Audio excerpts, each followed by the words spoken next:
Purushottampur NAC अध्यक्ष विरोध में अनास्था अभियोग आणिले 9 जन काउंसिलर। सोमवार गंजाम जिलापाल बासभवन जिलापाल दिव्य ज्योति परिड़ा को भेटी संपर्क में एक लिखित दाबीपत्र प्रदान करा जायछि। ए दाबीपत्र में 9 जन काउंसिलर दस्तखत करछन्ति। पुरुषोत्तमपुर एनएसी अध्यक्षा एनएसी नियम अनुଯାयी नियमित बैठक डाकु नथिबा, आय एवं व्यय समीक्षा करू नथिबारु, मनमुखी कार्य करुथबारु बहु काउंसिलर माने तांको कार्यकलाप उपरे विरक्ति प्रकाश करथिले।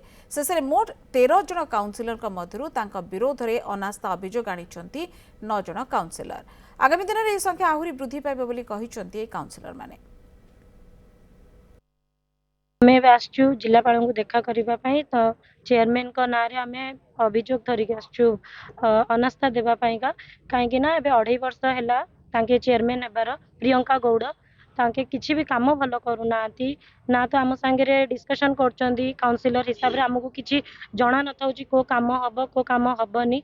जो काम पई भी फंड आछी केते फंड आछी कोडी काम रे केते फंड यूज हैला केते दूर काम गला से जाको भी आमे जानि न थाउचु।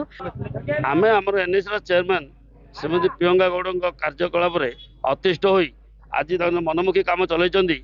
आमे गत 26 तारिख दिन गोटे मीटिंग करथिलु सब काउंसिलर माने आउ गादीच्युत करने माननीय जिलापाल को दाबीपत्र देचु मेमोरेंडम देचु आ शीघ्र किपर अनास्था हम से आपण मान साहय नौचु आ जिलापाल को कहीचु कि शीघ्र अनास्था करा जाऊ।